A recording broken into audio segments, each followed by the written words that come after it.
Bundeskanzler, Excellencies, ladies and gentlemen, let me welcome you to the second day of the Munich Security Conference.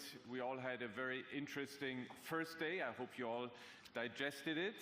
Today we have on our agenda the Euro-Atlantic security. We have regional challenges on the stage and behind closed doors, including Russia's war on Ukraine, global democracy, critical minerals, the global gender backlash, tensions in the Indo-Pacific, prospects for Syria, the Middle East, Haiti, Afghanistan, Venezuela, and many more. But in the first session today, we welcome the German Federal Chancellor Olaf Scholz, who has been a regular guest to the Munich Security Conference. Mr. Chancellor, we welcome this very much that every year you have been here since you took office. I would like to ask you to take your headsets because the Chancellor will speak in German.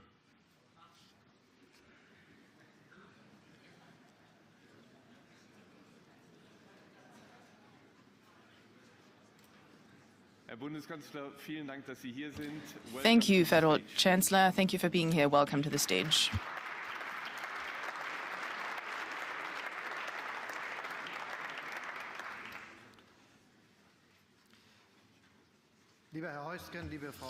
Dear Christoph Heusgen, dear Ms. Beddoes, ladies and gentlemen, it is only 20 kilometers from here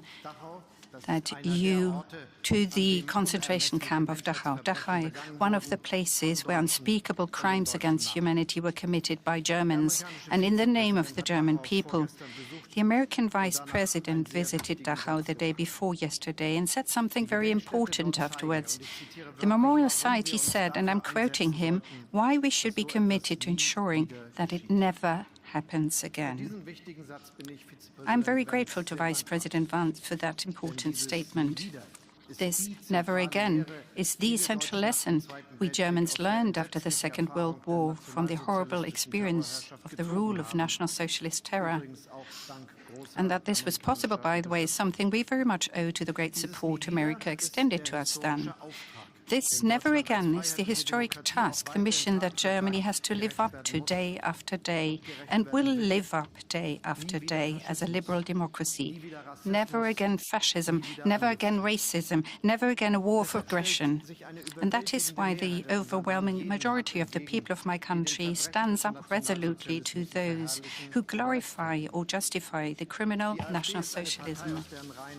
The AfD is a party from the ranks of which National Socialism and its monstrous crimes against humanity, like the ones committed in Dachau, were trivialized as just a speck of bird poo in German history. Therefore, a commitment to never again is therefore not possible with the support. With support is not reconcilable with support for the AfD.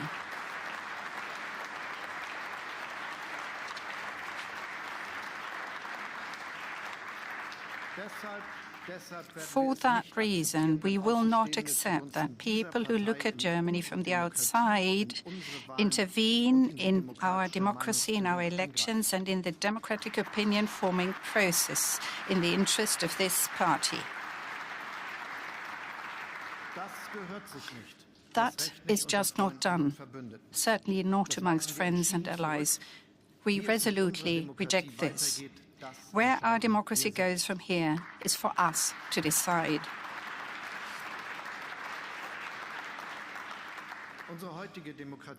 Today's democracies in Germany and Europe are founded on the historic awareness and realization that democracies can be destroyed by radical anti-democrats.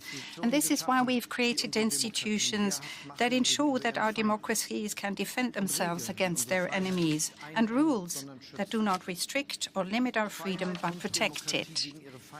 Defending freedom and democracy against their enemies, that has always brought us together as members of the transatlantic community, and that is what brings us here together in Munich today. As supporters of freedom and democracy, we stand at the side of Ukraine, which has come under attack. And I'm therefore pleased that the American administration has reaffirmed our common objective of preserving the sovereign independence of Ukraine. This sovereign independence has also to be reflected in the negotiations, and that is what we mean when we say nothing about Ukraine without Ukraine. It is right that Ukraine is involved as we begin to talk directly with Russia. I myself spoke to the Russian president several times, trying to convey to him that we expect a just peace in Ukraine and explaining what that means for us. I trust that we all agree that Russia's war against Ukraine must end as quickly as possible. Hundreds of thousands are dead or have been wounded. Millions were driven out of their countries. What an immeasurable suffering. And on top of that, you have the increasing escalation and globalization of the conflict by Putin's Russia. Drones from Iran, cannons and troops from North Korea, mercenaries from Yemen. Part of that escalation are the dangerous Russian actions against member states of the transatlantic alliance. Active measures such as the sabotage of subsea cables and other infrastructure, arson attacks, disinformation, attempts at manipulating democratic elections.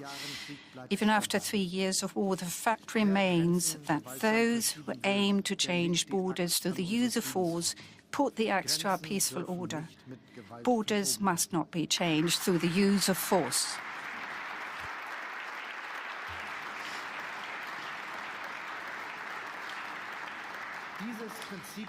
This principle must apply everywhere and at all times for everyone. If Russia was to win this war, and if Ukraine were to collapse, this would not lead to peace. Rather, it would continue to threaten peace and stability in Europe and beyond.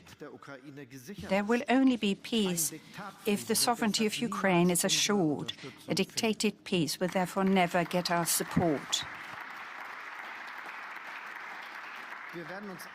And we will also not accept any solution that leads to decoupling European and American security. The only person who would benefit from this would be President Putin. We Europeans will defend these interests of ours with a spirit of self-confidence and unity in the upcoming negotiations.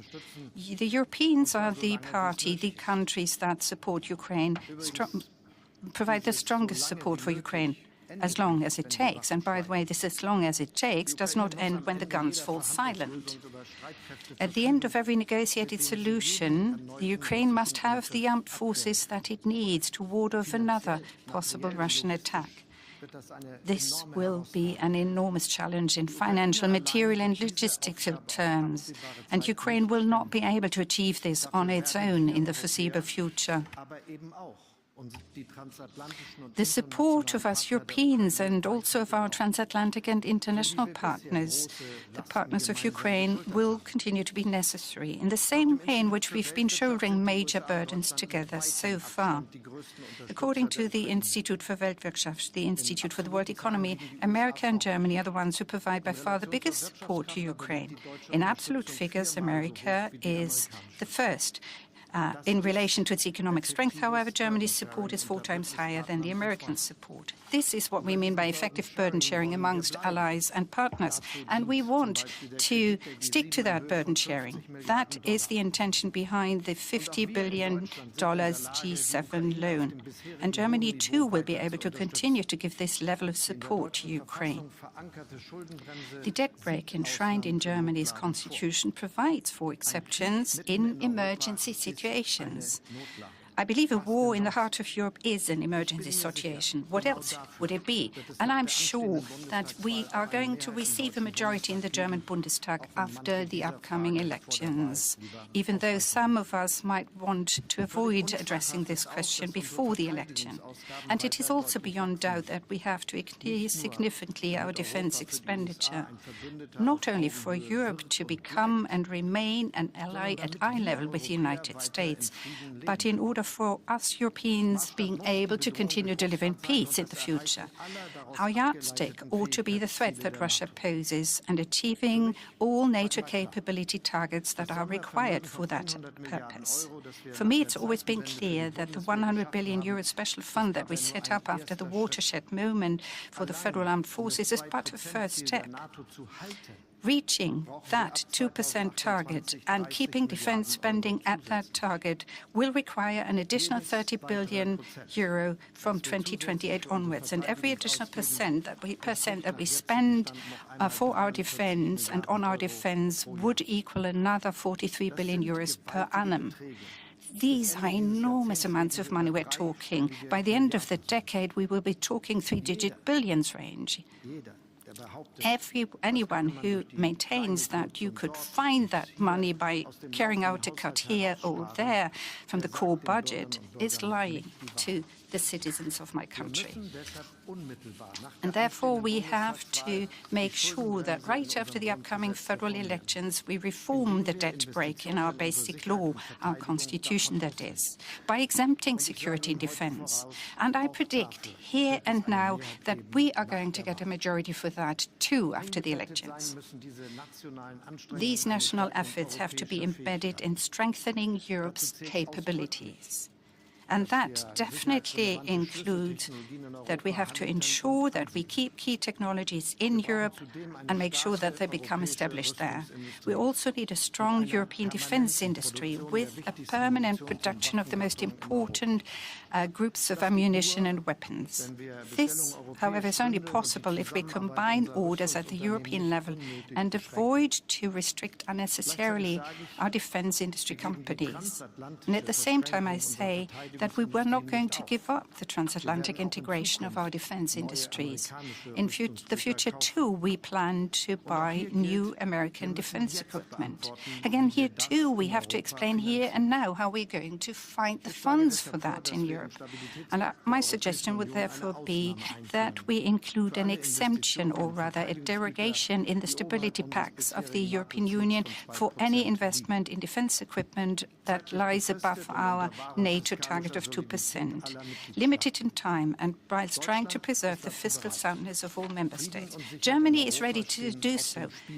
What is at stake here is peace and security in Europe, and this has therefore to be the hour of Europe. Strengthening European capabilities has to take place in a clearly defined time frame.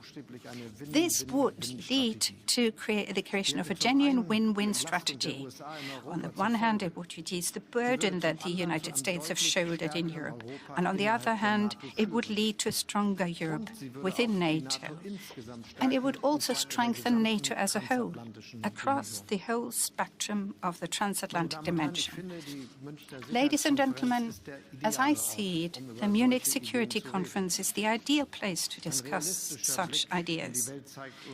When we take a realistic look at the world, we realize that it is high time we did. Thank you very much indeed.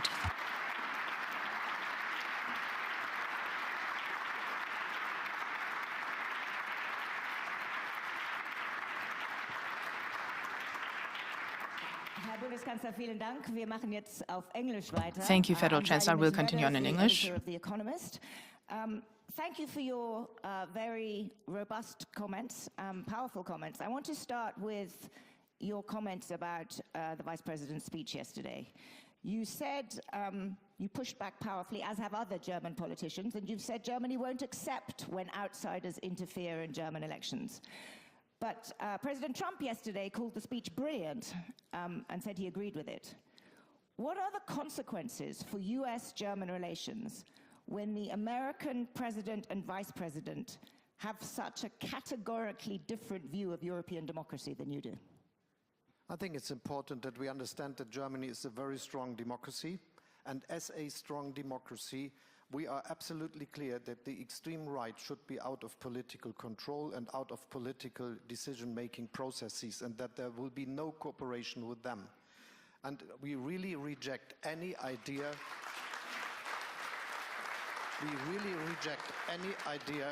of cooperation between parties, other parties, and these extreme right parties. I think there is a strong consensus between all relevant parties in Germany that they won't do so. I hope this will last and continue.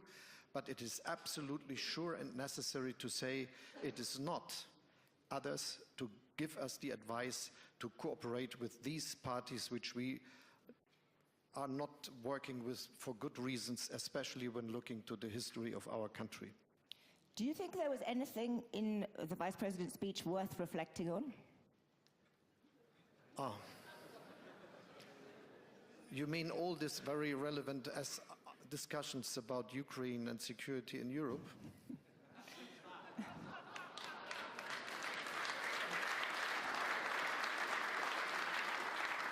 I think you've answered my question, but I mean it somewhat seriously. Was there anything in that speech which was a broadside against many aspects of Europe that you think is criticism worth reflecting on? I think, aside of the questions we are discussing here, we should be very clear that free speech in Europe means that you are not attacking others in ways that are against legislation and laws we have in our country. And that's the case. There is no difference between the digital world and the analog world, to say it like this. And we have to be very clear that hate and all this, which is so bad for our societies, should be not the reality of public debate. Thank you. Let's turn to the subjects that I think you hoped the Vice President would address yesterday. Let's turn first to actually defense spending, which you made some very strong points just now about what you thought needed to be the scale of defense spending and what needed to change in Germany in order to pay for it, particularly the debt brake. Will this be, you said, you said there was a majority in this country after the election. Does that mean you think it should be a condition of any coalition agreement that there should be a reform of the debt brake? To my point, it's necessary that we change the view we have to these questions since many years. It will be absolutely impossible to finance 2% and even more without changing the debt regulation we have in Germany. It is impossible. And we helped us out of the situation with this extra fund of 100 billion, which gave us the opportunity to do the necessary investments and to have more than 2% of GDP invested into defense now. And we will be able to continue, but this fund ends in 27. And then we have to take a decision for the next future. And it will be not that we raise taxes by 30 billion. And it will be not that we cut investments into streets and railways and investments into the future of our society or in social cohesion because of doing more for defense. So it is absolutely clear that without a change in the view of looking at this debt regulation, we wouldn't be able to fulfill the request of 2%, and even we wouldn't be absolutely unable to do more. And this is the same with many other countries in Europe, and that's the reason why I said we have to rethink also in Europe the question. And my concrete proposal here is that we think that when it goes over 2%, we have to have something where our criteria of that regulation are not against spending. Absolutely, and you echoed comments made by Ursula von der Leyen yesterday where she proposed something similar. Can I just clarify though, both on the European side and with the debt brake, is this a permanent change? Should defense spending permanently be excluded from the debt brake? I think it should be for a long time and possibly permanently. We have to discuss this together, but we have to be very clear, it is not for doing new pension schemes. This is something we have to afford with our own capabilities in our countries. But if you look around the world, you will not find too many countries that are able to do even that much for defense if they are not using also their chances for going to finance with sovereign bonds and the like. And so it is absolutely necessary that we are clear on this question. And I'm really, really a bit disgusted that we have, especially in my country, but also in other places, the idea that it's something which we will be able to do just in a way. It will not happen. If we are not serious, if we are not honest with the people, telling them that spending more for defense will mean that we have to increase also the debt we have, we will not succeed, and it is then something we wouldn't do. And that's the reason why so many countries in Europe did not fulfill the 2% criterion, why they were not able to do it without acting against the cohesion of their own society. And I can tell you, I spoke with many leaders in Europe, and when behind the door, when the doors are closed, they are absolutely clear. If I would do this, I would have no chance to convince my public. And so we have to be honest in this case, and all these not honest debates are the problem for a real decision. They were in the past, and if there would not be, to be very clear, if there would not be this war of aggression of Russia against Ukraine, nearly every country would have said we look for the 2% without doing anything. And this should not happen again, that we meet in Wales, everyone is signing a document about 2% and not doing a bit for getting there. When I started in office as a finance minister, the budget of the defense ministry was 37 billion. Now it is, together with the extra fund, nearly 80, together with the defense spending and other resource like foreign office and so on, it is 90 that we spend. So what sort of an increase we had in the past, we would not have been able to do this without the extra fund, and we will not be able to do it without extra debt, and we have the chance for doing so. Just tell this. Everyone in G7 has a debt to GDP ratio of over 100%, but Germany. We are going down to 60. United States are above 120. Italy is above 140. Japan is above 200 something.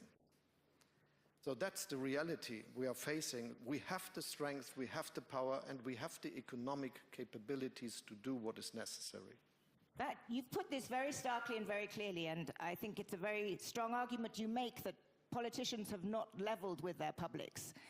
Have you done enough to level with the German public, perhaps before today? Because do you think the German public is ready for the scale of defense increased spending that you say is necessary?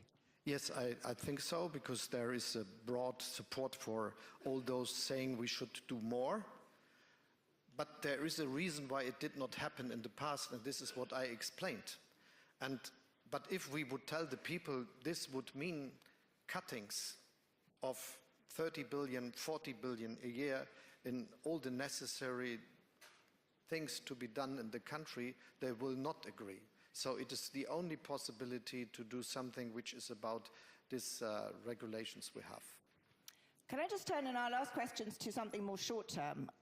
President Trump has clearly signaled that he would like to get President Putin around the negotiating table and do this quite quickly. The next weeks, months are going to be very important. You have an election next weekend. If the polls are to be believed, you are unlikely to win this election. This was the same last time. But I won. But you will be Chancellor until a new coalition agreement is formed. For the outside world, how will Germany speak with one voice? How will Germany be a credible partner in the coming weeks and months if there is no clarity around what the next government will be, or indeed what their positions will be? How will you ensure that you can be the leading voice in Europe in the next weeks and months?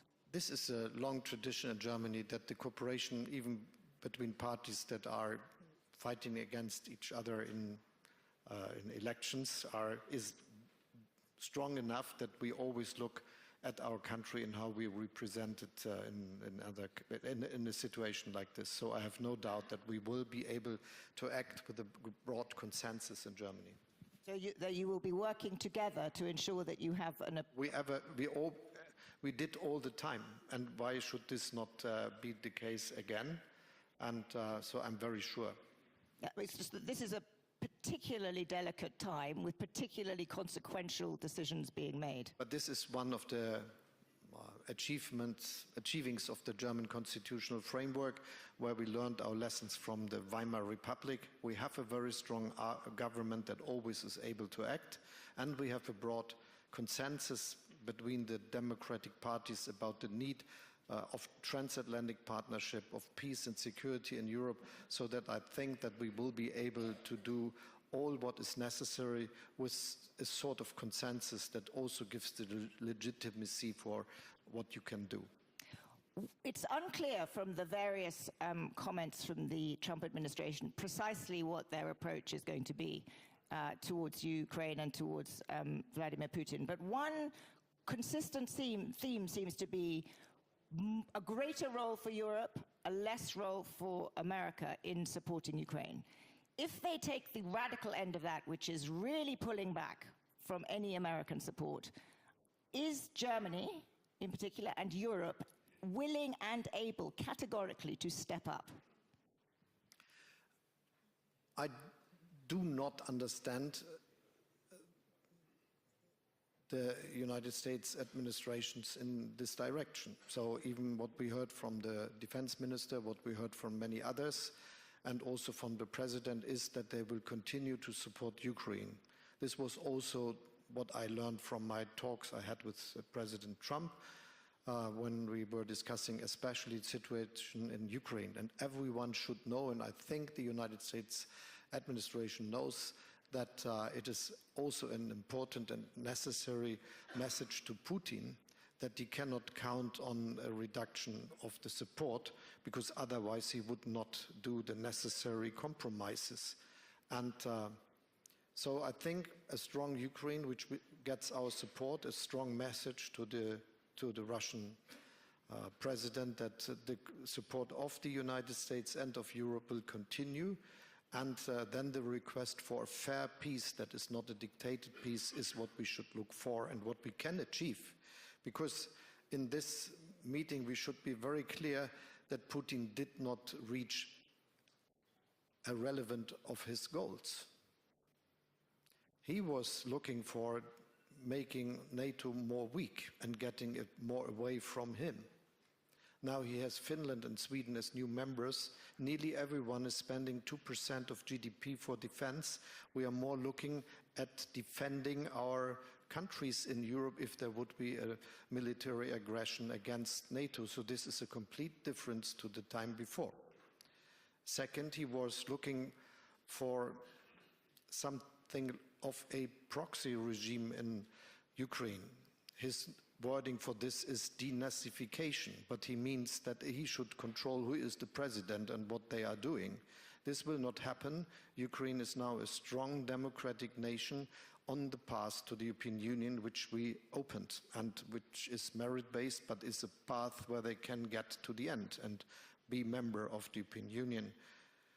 And the third is what he always mentions also in the phone calls I had with him, a completely demilitarized Ukraine.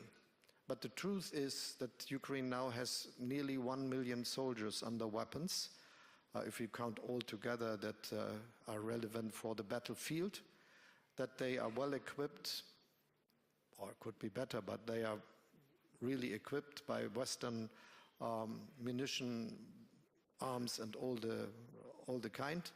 And because of this, it's absolutely clear that a post-war Ukraine would have a very strong army. But this leads me to the question, what is what we could get for guaranteeing that Ukraine will not face the next war with Russia some years later? And my view is the first of all is a strong army of Ukraine, which will be over